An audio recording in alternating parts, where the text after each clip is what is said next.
मंगल मूर्ति सद्गुरु मिलवे सर्वाधार। मंगलमय मंगल करन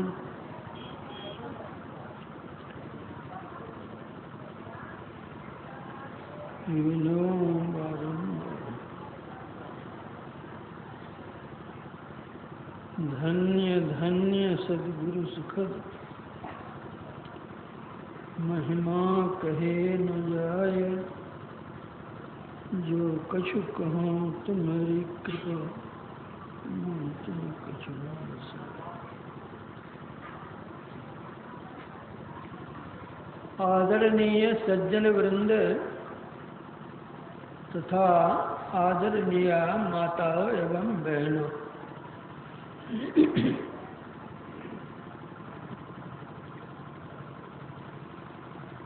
अखिल भारतीय संतमत सत्संग का 92वां वार्षिक अधिवेशन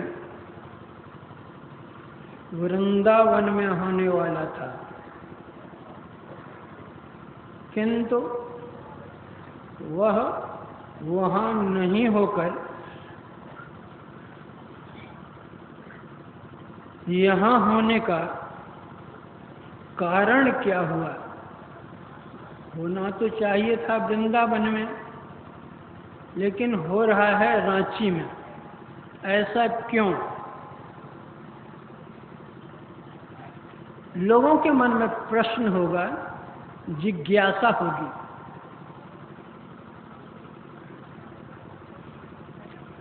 बात आज की नहीं है, प्राचीन है,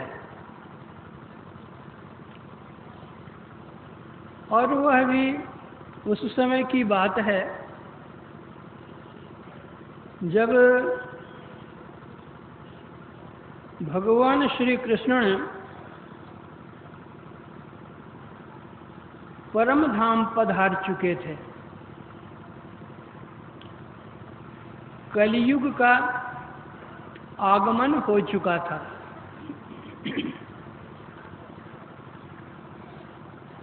नारद मुनि जी कलियुगी लीलाओं को देखते हुए इस अवनी तल पर विचरण कर रहे थे।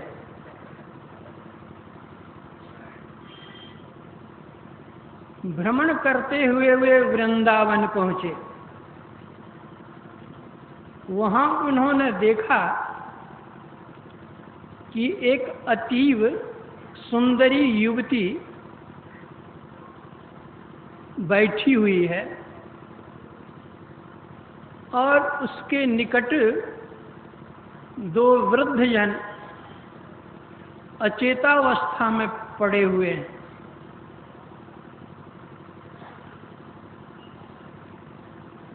उस सुंदरी के ऊपर सैकड़ों महिलाएं पंखा झल रही हैं, और वह सुंदरी उन दोनों वृद्धों को चेतनावस्था में लाने की चेष्टा कर रही है, किंतु प्रयत्न करने पर भी वह सफल नहीं हो रही है। इस कारण वो बहुत दुखी है, रो रही है, बैठी हुई है। नारद जी ने दूर से ही यह दृश्य देखा तो उनके मन में एक कौतूहल हुआ कि इतनी सुंदरी युवती जिसके ऊपर सैकड़ों पंखे झल रही हैं, महिलाएं, उस पर भी वह रो रही है, दुखी है, और 2 वृद्ध इसके सामने पड़े हुए हैं, क्या है? नारद मुनि जी उस सुंदरी के पास पहुंचते हैं। उस सुंदरी ने नारद जी को देखकर अपनी प्रसन्नता प्रकट की, अभिवादन किया और कहा कि आप धन्य हैं महात्मा, मैं बहुत दुखी हूँ और संतों का काम तो दुख दूर करने का ही होता है, परोपकार में उनका जीवन होता है।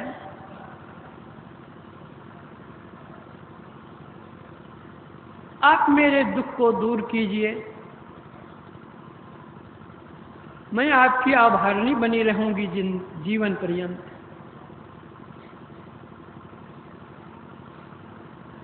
नारद मुनि जी ने पूछा कि पहले बतलाओ तुम हो कौन, अपना परिचय दो, फिर तुम बतलाओ कि तुमको क्या कष्ट है। मैं अवश्य ही चेष्टा करूंगा और तुम्हारा दुख दूर करूंगा।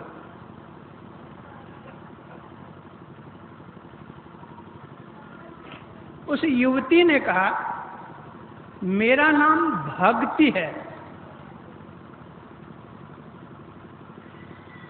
मेरा जन्म द्रविड़ में हुआ, कर्नाटक में मैं बढ़ी, महाराष्ट्र में मेरा जहां तहां बहुत सत्कार हुआ, और जब मैं गुजरात आई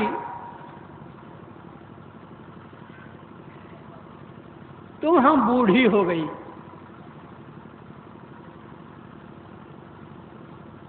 मेरा मन वहां नहीं लगा। वहां से जब वृंदावन आई हूं तो मैं पूर्ववत फिर युवती हो गई हूं।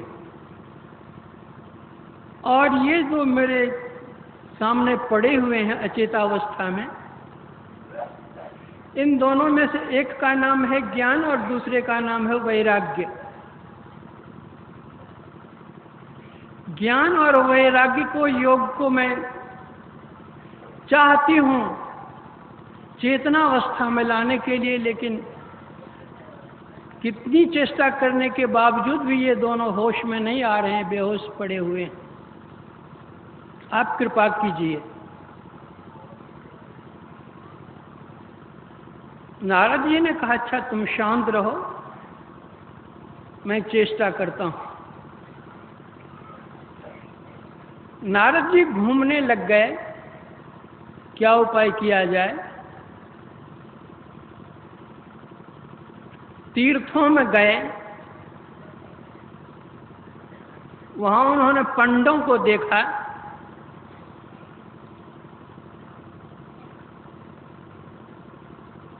जो ब्रह्म ज्ञान है उससे तो वे दूर हैं,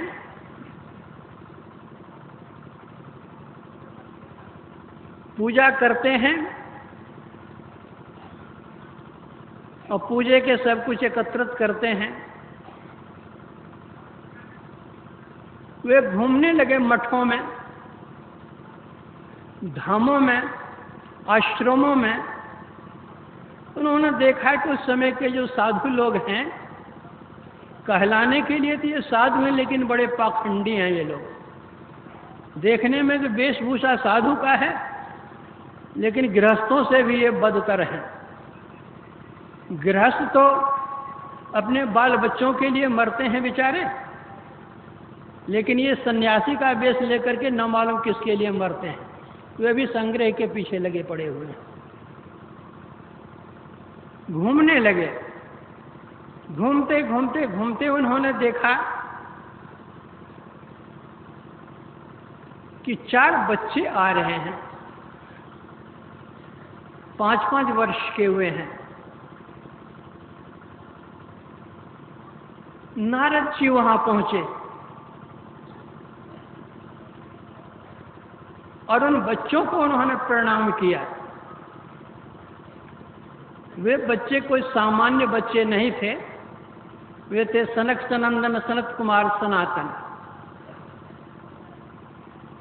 नारद मुनि जी ने कहा कि आप देखने में तो बाल रूप में हैं, लेकिन आप बड़े महान हैं, आपका ज्ञान महान है, आपकी साधना महान है, आपका तप महान है। आपसे मैं कुछ ज्ञान लेने के लिए आपके पास आया। सनक सनत कुमार ने कहा, क्या चाहते हो बतलाओ। तो उन्होंने बतलाया कि ऐसे ऐसे घूमते घूमते मैं वृंदावन गया, वहां एक युवती को देखा जिसके ऊपर सैकड़ों महिलाएं पंखा झल रही थीं। 2 वृद्ध पुरुष उनके साथ में थे। उसको वे होश में लाना चाहती थी, नहीं होश में ला पाती थी, बेचारी रोती थी। उसके दुख से मैं भी दुखी हूं, तो आप उपाय बता दीजिए कि उसका दुख दूर कैसे होगा। सनक सनंदन संत कुमार सनातन ने कहा कि नारद जी,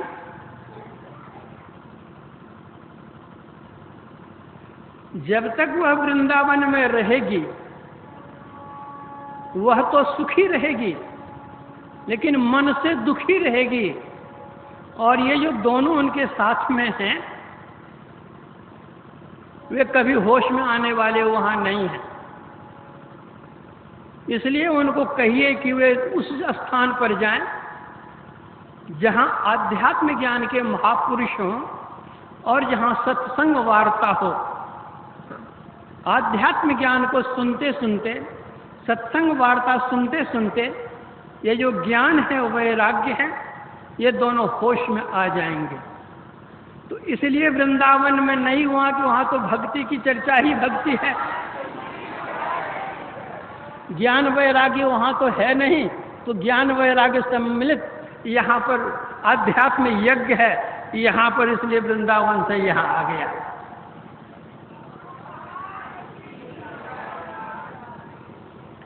गोस्वामी तुलसीदास जी महाराज ने रामचरितमानस में लिखा, पावन पर्वत वेद पुराना, राम कथा रुचि राकर नाना, मर्मी सज्जन सुमति कुदारी, ज्ञान विराग नयन उर्गारी, प्रीत सहित खोजे भाव सहित खोजे जो प्राणी, पाव भगत मन सब सुख खानी।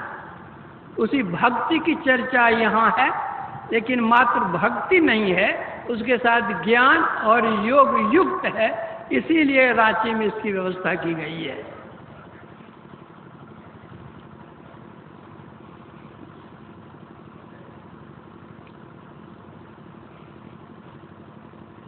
अभी आप लोगों ने पूर्व वक्ताओं से सत्संग के संबंध में कुछ सुना होगा। सत्संग क्या है, इसकी क्या महत्ता है, इसकी क्या उपादेयता है, इसकी क्या आवश्यकता है।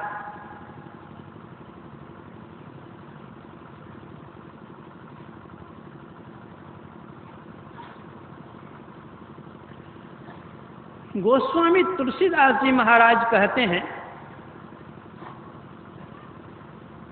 कि जगत के जितने प्राणी हैं सभी सुख चाहते हैं, सभी शांति चाहते हैं, सभी कल्याण चाहते हैं। प्राणियों में श्रेष्ठ मानव है, यह भी सुख चाहता है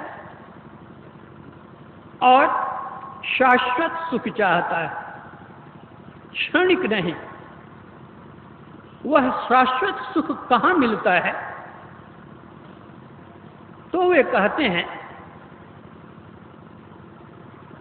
तात स्वर्ग अपवर्ग सुख, धैर्य तुला एक अंग, तूल न ताहि सकल मिली, जो सुख लो सत्संग।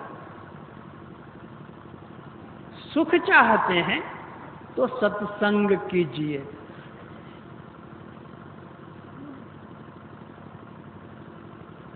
सात प्रकार के स्वर्ग हैं।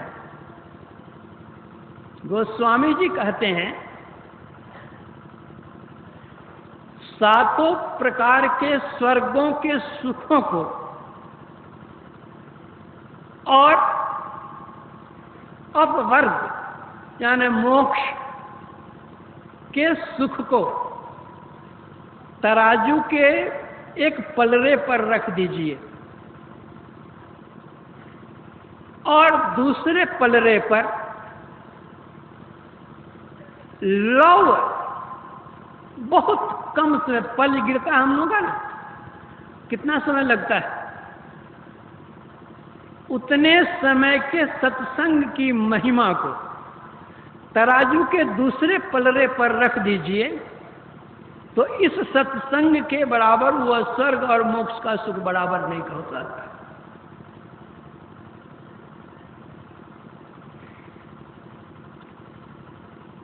आप कहेंगे यह कैसे?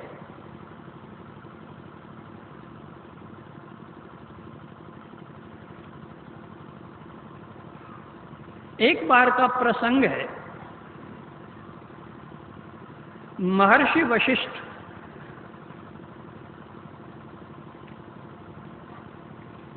राजर्षि विश्वामित्र के यहां गए। विश्वामित्र जी ने आव भगत किया, बहुत सेवा सत्कार किया।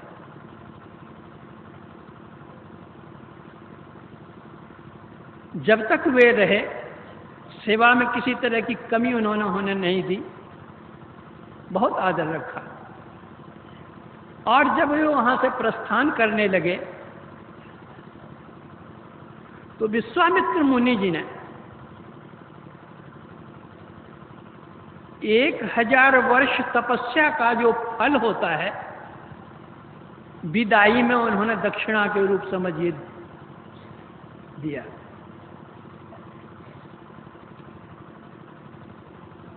ब्रह्मर्षि वशिष्ठ जी आ गए अपने आश्रम। कुछ दिनों के बाद राजर्षि विश्वामित्र जी ने भी वशिष्ठ जी के यहां आने का कष्ट किया। वशिष्ठ जी ने भी बहुत अवभगत आदर सत्कार किया, रहने सहने खाने पीने सारी व्यवस्था बहुत अच्छी। जब वहां से वे प्रस्थान करने लगे तो विदाई में उन्होंने आधा पल सत्संग की महिमा दी।